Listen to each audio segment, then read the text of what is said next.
Welcome to the show, What is a Little Girl Supposed to Do? The show is about survival, perseverance, and redemption. My name is Belinda Olive-Beltran, and I'm the author of the What is a Little Girl Supposed to Do? At the age of 5 years old, I was molested by my own father. I was threatened not to tell anyone. And at the age of 7, I was almost kidnapped on my way home from school by a Caucasian man. A good neighbor, an angel, intervened. She opened her front door and she started yelling. She called him all kinds of names. And he looked over his shoulder and he sped away as fast as he could go. I was young and probably 8 or 9 years old. My mother and my father, they separated. And my father was angry.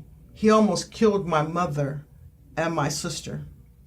He shot through the big picture window with a sawed-off shotgun, blasting holes in the walls, while my mother and my sister sat on the couch in front of the picture window. He just missed them by inches. I ran and I hid in the closet. I was so scared. And I was so scared. So when you were 5 years old, was when you were first molested? Yes. It was my own dad. Wait a minute. You was molested, Mom, by your own dad? My own biological dad, my own flesh and blood, yes. Did you say anything? No, I didn't say anything because he threatened me and told me if I said anything that he was going to hurt me. So being 5 years old, I mean, what is a little girl supposed to do? So you didn't say anything and then you kept it to yourself? I kept it to myself until I was 18 years old. Yes. And then I heard you say too that you was also molested by your stepfather. No, not yet. But I was, yes. Okay. But I'm reading from the book here. Okay. And so I just wanted to go with that just for right now. Okay. And I said, life went on and I was very shy. I kept things to myself and I prayed to God often to give me strength.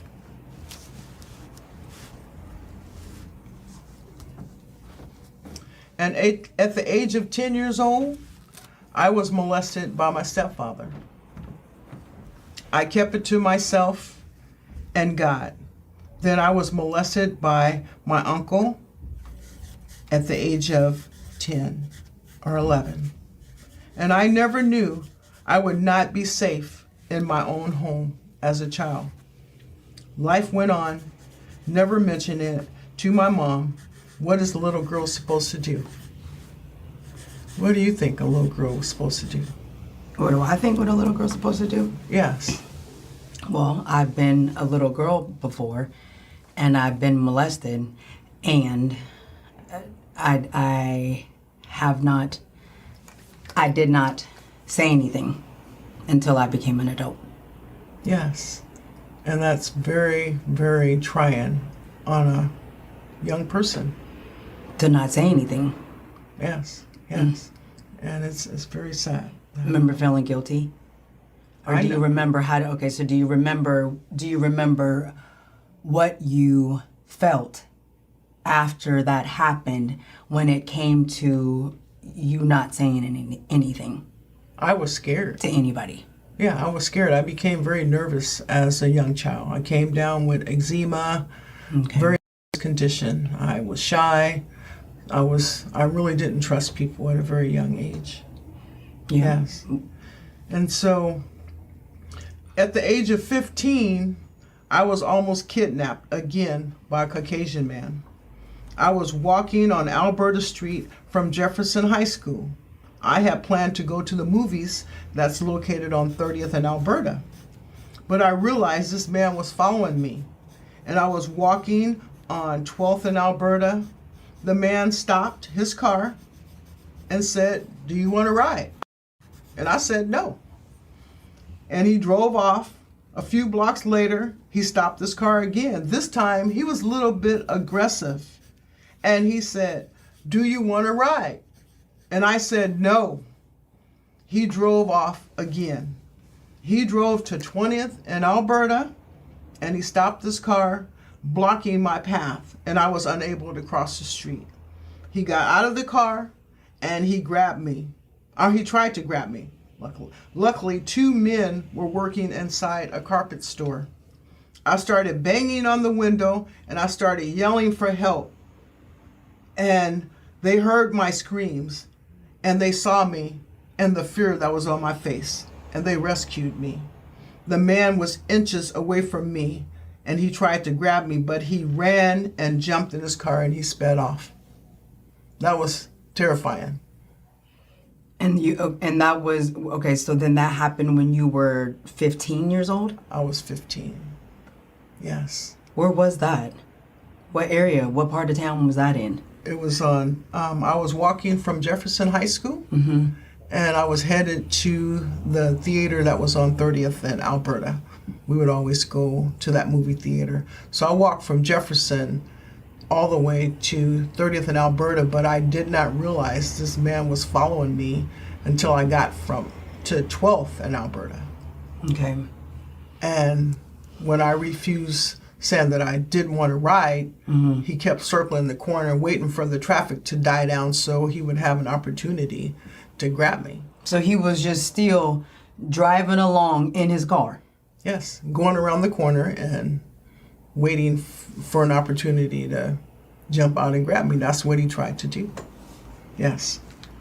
So yeah, that was terrifying. Man, luckily somebody. Okay, Yes. So then you said that you ran and then you was bamming on the window of a business. Yes. Yes. And they came. Yeah, it was luckily two guys, and then my mind was like, they were Caucasian guys too, and my mind was like, man, I mean, I hope they. Yes, I hope they'll be good. So yeah, they drove me to the movie theater, and I didn't have to walk. But I was so thankful that they were there, because if they wasn't there, no telling where I would be now. Yes. So life goes on, and I'm carrying this fear in my heart, and I pray all the time. And I'm afraid to travel alone or to be alone.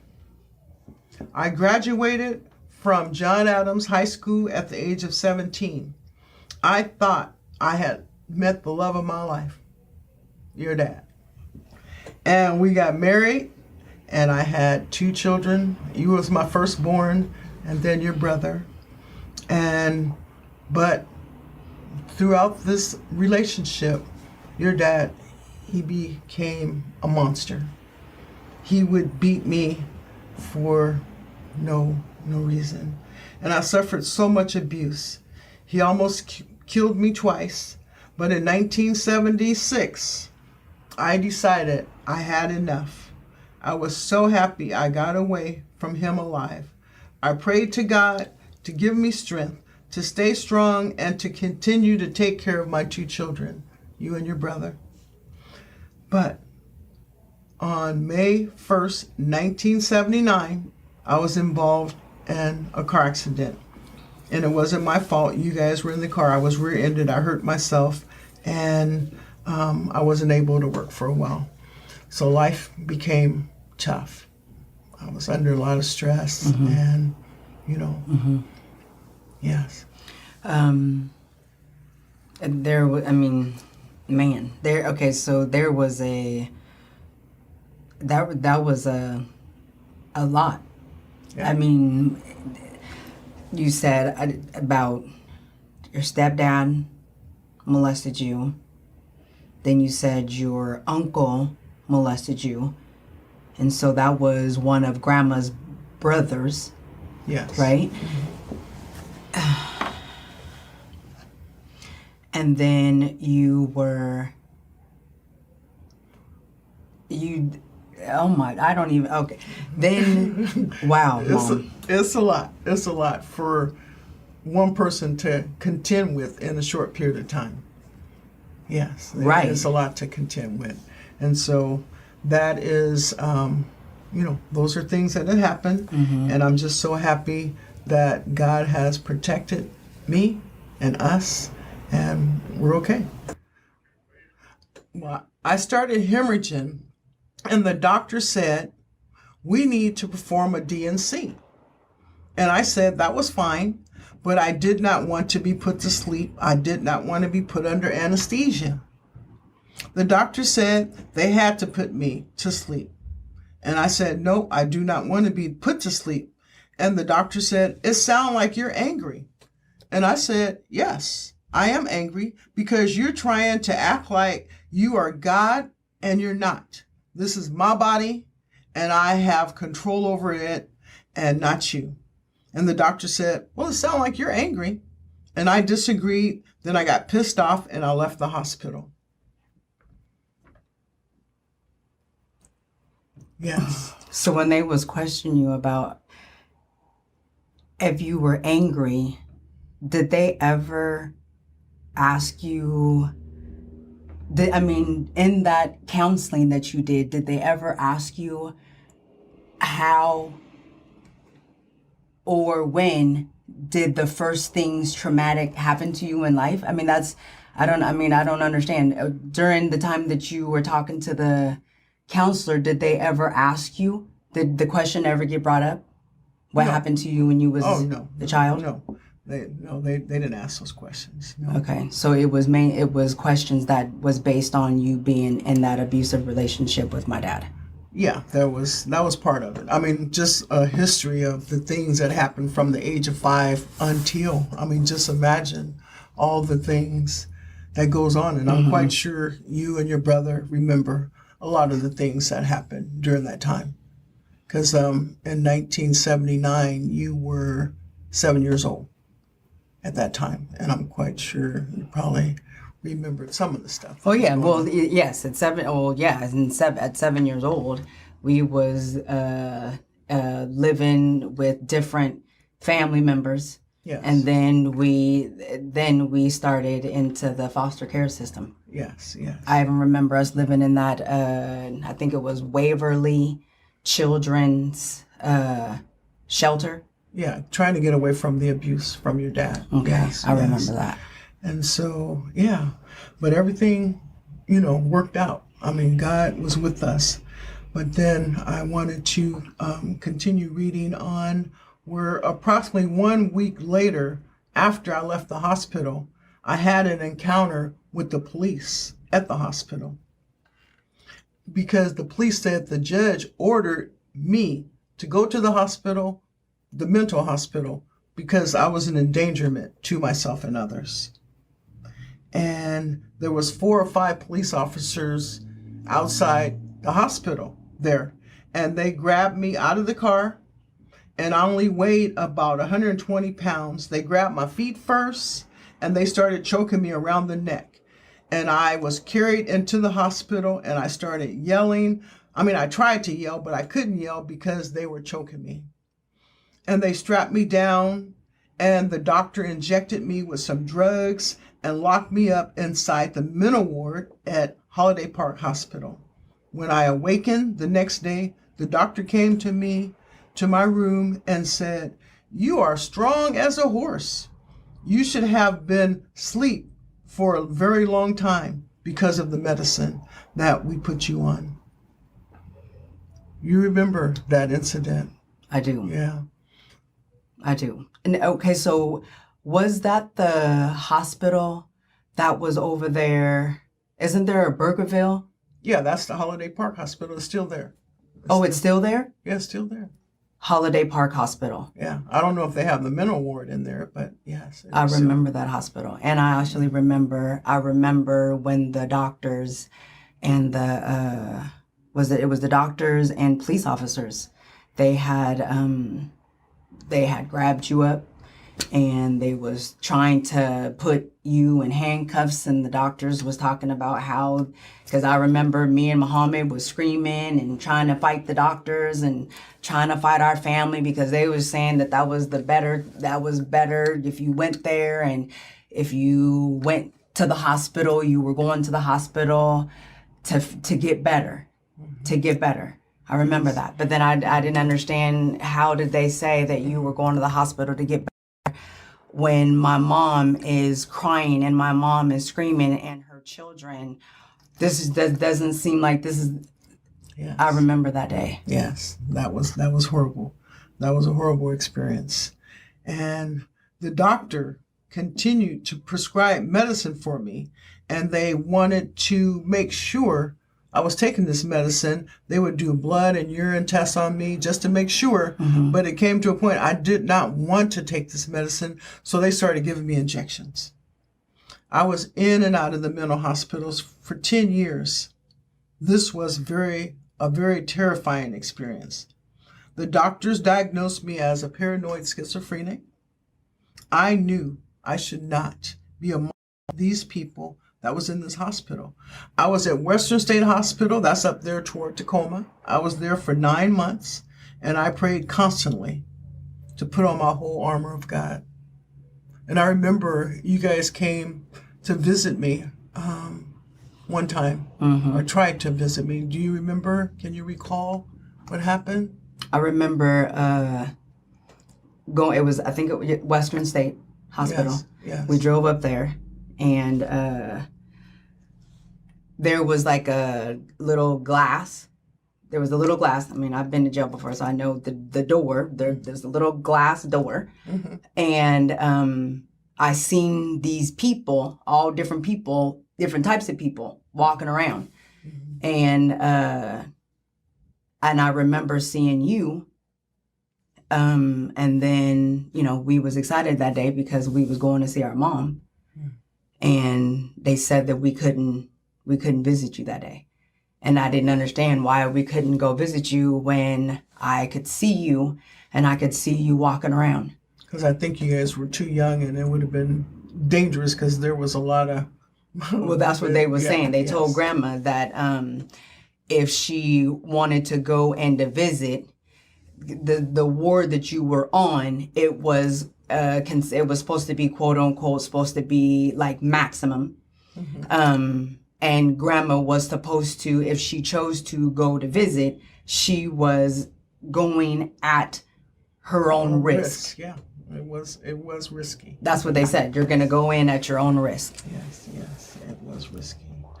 But yeah. But Grandma was willing to do it. We was all willing to do it. But then we had Aunt Sarah there too. And then Sarah was saying that she didn't think that would be safe. She said, "Do you see all the people in there? How they acting? I don't think that's safe for you to go in there with the kids." Yes. It was a dangerous place. So one afternoon, I was sitting at the day table. We was playing cards. I was with 3 other patients that was there. Mm-hmm. And there was a Caucasian man that was under surveillance for 24/7. He slept in the day room for approximately 3 months. The man was chained to the bed, his hands, waist, and feet. But for some reason, that day, the staff decided to unchain him. This man did not like black people. He killed 3 black people because they were looking at him. I felt I would be next once he was unchained. And we continued to play cards in the day room. My back was turned to him, but the Holy Spirit spoke to me and said, "Belinda, get up right now because you're in danger." And I listened and I ran and I screamed. And as soon as I turned around, I noticed the man, he had picked up a steel chair and he was getting ready to hit me over my head and neck with this chair. And I screamed. The staff ran and subdued him. The staff chained this man to the chair and moved him to another floor. And I never saw him again. I was so nervous. I thank God for protecting me and warning me of the danger. I praise God for saving my life. After 9 months, I was discharged and I witnessed so crazy things happening in the mental ward. That was a really, really tough time in the life. And that was at Western State. It was at Western State Hospital. It was a big hospital. I think it's still... They're still there. It's still there. Yeah, they're still there. And you remember... I remember being there. Yes. And I remember while I was in the hospital, this was horrible. I had to go to the dentist, okay? Mm-hmm. I wasn't no criminal, but I had to go to the dentist. But I remember they had me shackled down like they do the prisoners. They chained them. They got their hands chained. They got their feet chained. That's how I had to go to the dentist, in the chains. They chained you up? Yes. They chained me up. They chained me down. I remember that when I was there. Yeah. So during this time, are you feeling like, are you a you're there supposedly to get better, Mm-hmm. but now you're shackled and then you're living amongst all these other different type of people. Yeah. How long were you there, Mom? 9 months.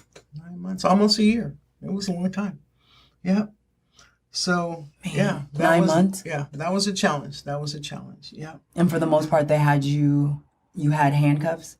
Or you were shackled? No, when you were inside the place, you didn't. But since I had to go to the dentist, okay, they had to shackle me, chain me down like I was in part of a prison thing.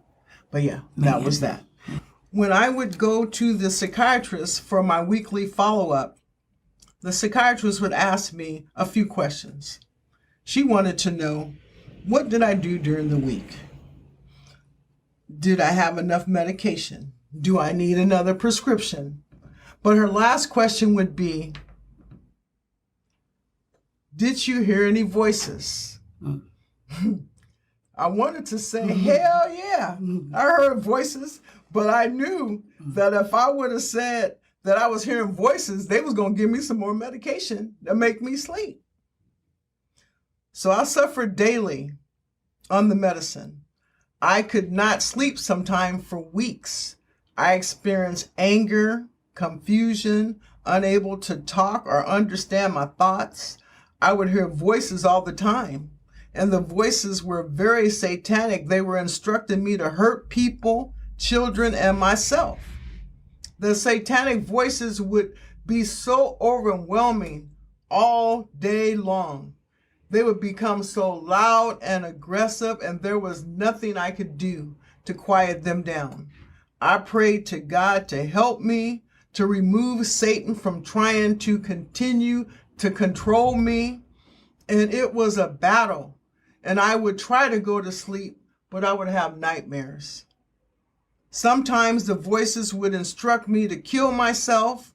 The voice would tell me to go to the pawn shop, buy myself a gun, go into the bathroom and shoot myself in the head, and it'll be all over. It's that easy. The voices and instructions was so real. And I said, no, I could not do that. What would my family think about me? How would my children live without me? What would God say about me killing myself? Thou shalt not kill. I would cry out to God. He said, everything is going to be all right, Belinda. God said, you can't run, you can't hide. This is between you and I. And that was horrible. That was horrible. You know, and I know you have experienced some things with those voices. Those voices ain't no joke. Ooh. Oh my goodness. Yeah. Mom, those voices. Mm-hmm. Oh my goodness. Mm-hmm. You remember? I remember. And remember how they sound? I remember. Doesn't it sound like that voice is louder than your subconscious. Yes. It screams at you. Yes. Yes. The voice. And it makes sense. Yeah. When it's, okay, so I don't know. I can't say when they. I know, but the voices I've heard when I was taking the medicine, Yes. it was one. It was one domineering voice. But it sounded like when he would give you instructions on, why don't you just go ahead and just get the hammer and hit him over the head. It'd be totally fine. Yes. It makes sense, the voice. Yes. How was they, you know what I mean? The voices for you. You remember them? I remember them. I hated to get up out of the bed. I hated to get up out of the bed. I wanted to stay in bed because I did not want to have to be up and around and amongst people with these voices, because they were instructing me to just hurt people. And that wasn't me. That wasn't me. It was instructing you. It was instructing me to hurt people. Like, give me, like what? Well, one time when I was in the store, I was doing some grocery shopping. And I seen this little old lady. She was in front of me, and the voice said, "You should just kick her in the butt." And I'm like, no, I'm not. I'm not going to do this. So the voices were, very overwhelming. So God helped. He helped me. And he said, "You is going to be all right, Belinda." And so I promised God, if you heal my mind, I will do everything that's right. I will continue to treat others the way I want to be treated. I am talking about agape love. I was blessed to meet a doctor in Vancouver, Washington in 1988. And that doctor said, "Belinda, you do not have a mental illness." He said, "You were just going through a very stressful time in your life. And we're going to try to get you off this medication. But you have to go back to the doctor that prescribed this medicine for you that was over in Portland." And so I went to the doctor. The doctor was not happy with the doctor that I had over here in Vancouver. She said that I need to be on this medicine for the rest of my life because I would not be able to function. But my doctor in Vancouver had faith and trust in me. And so I was weaned off the medicine. It took a while since I had been on it for a very long time, but I was weaned off the medication in 1989.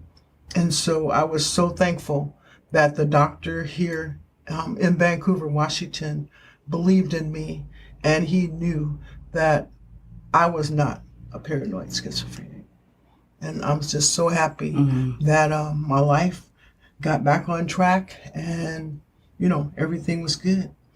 And so I thank God for helping me survive this madness. And we have to fight for our life. We have to believe in ourselves. And we have to have faith. And we have to keep the hope. We pray to God and truly, truly mean it. And the reason why I wanted to share this book, my testimony, the test, is because I decided to share this regarding mental illness because I know there's always been a stigma if you're diagnosed crazy. I truly believe mental illness comes from when you have been wronged by someone in your life. You try to keep the information to yourself and you try to deal with it all alone. We will try to sweep it under the rug, but you don't want and you do not want to talk about it. But sometimes mental illness is caused by our environment, our circumstances that you do not have any control over. Once you read or you hear this testimony, my experience about mental trauma that started at the age of 5 years old, you will understand why I suffered from mental illness at a very young age, in my 20s. I hope my test and my testimony will encourage you to look inside yourself and find the God in you. Forgive the trespassers. Fight for your life. Do not let Satan deceive you and rob you of your future. Strive for goodness. Strive for God. Promise, pray the prayer. Our Father in heaven, hallowed will be his name. Thy kingdom come, that will be done on earth as it is in heaven. Lead us not into temptation, but deliver us from evil. Give us this day our daily bread. Forgive those who trespass against us. Lead us not into temptation. Deliver us from evil. For God's kingdom is at hand. We will help usher in God's kingdom to come on earth as it is in heaven. All of God's people need to stand up for what would Jesus do and what would you do? We're the only ones that can make that change. Us humans that's on this planet, we're the only ones that can make that change. What change? Change of mind, change of thoughts. I'm not talking about change, quarters, nickel, dimes, pennies. I'm talking about changing your mind and your heart and your thoughts and loving more. We're the only ones that can do that. The human beings. The human beings. Yes. Even though there was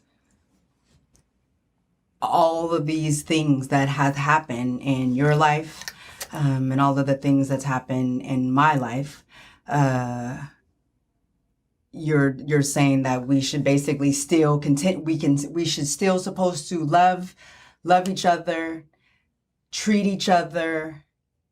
What would be the correct thing? Treat each other fairly, treat each other the way you want to be treated, in a good way. In a good way. Yes. Yes. Because that was a lot. Yeah. That you went through, Mom. It was a lot. It was a lot. But you see, I'm an overcomer.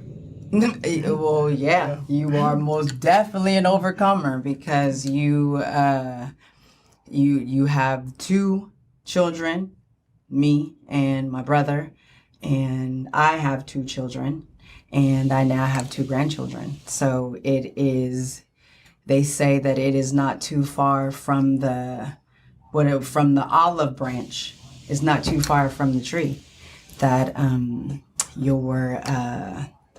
your seed that you have planted, most definitely. I don't know if you knew that it happened, but I was always known to be not the class clown, but I was just the social person. Like I talk to everybody, and nobody knew that I came from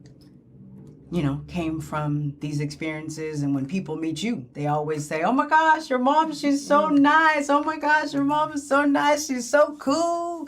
And her food is so good. They always say that. Always. And then you notice sometimes when we're together, when we open up and have conversations with some of my friends that's been around and they've met you, and you open up and we tell them the story, they're all like in shock. Yeah, they're in awe. Yeah, they're in awe because who would have known that this person has gone through all these things and they're still smiling, loving, and right. No anger, right. Just pure love. Pure love.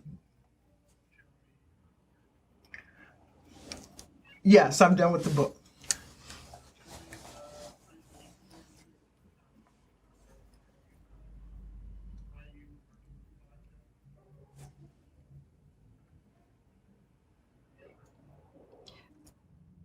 Well, me and my mother, we decided to, I know that I had been doing a lot of journaling, maybe like 10 years ago. And I've learned that with my journaling, that you can express your feelings on paper. And so I had, been journaling, and I wanted to turn my life actually into a screenplay. I wanted to turn it into a play.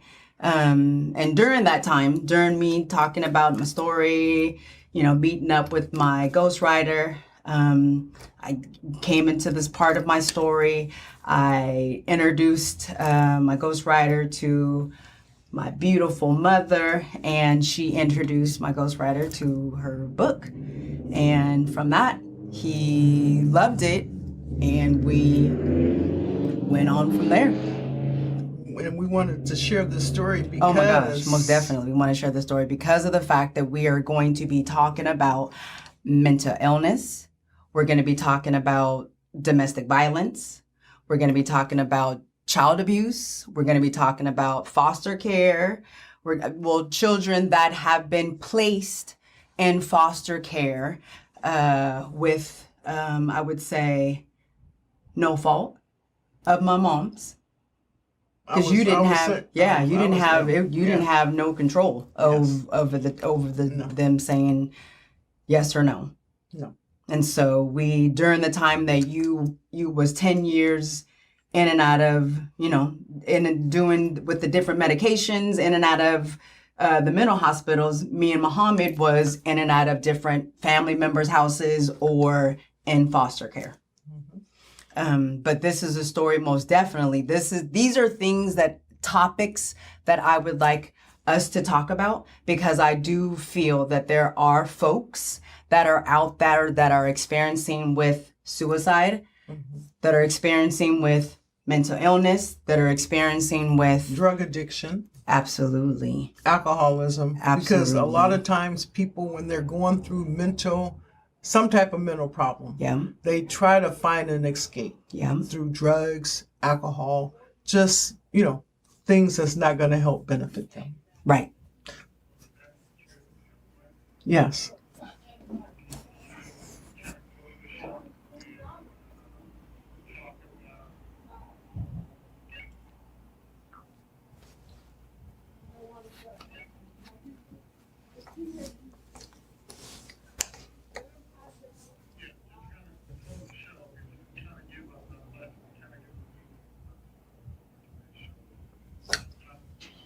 Okay. Yes. Okay.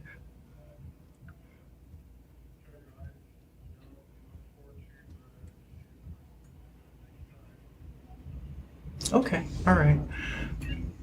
Yes. I am so happy to be here today to spread the message of love and spread the message of we can be better people. When we go through things, we have a story to tell, but we do not need to be trapped into the negativity. Either we can move closer to positivity and God, our supreme being, or we can get down in the dumps to the curb and just not really be able to be the best person that you can be. But if we use our experiences that we've experienced in this life, if we use it as a positive thing instead of a negative, try to learn from it so we do not do it again. But I understand we're human beings. No one is perfect. We're striving to do our best out here.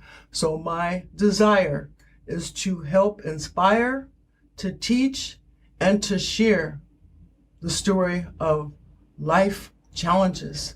Everyone, no one was born without things that was not going to go right. God didn't say it was going to be easy, but these are learning experience for us to learn and to grow and to be the best people that we can be. So I look forward to speaking with everyone again, sharing our message of love and how to become an overcomer. Because you just have to keep the faith and believe in yourself and be the best person that you can be on a daily basis. God bless you all. God bless you. Thank you for tuning in to our podcast, What is a Little Girl Supposed to Do? Until next time.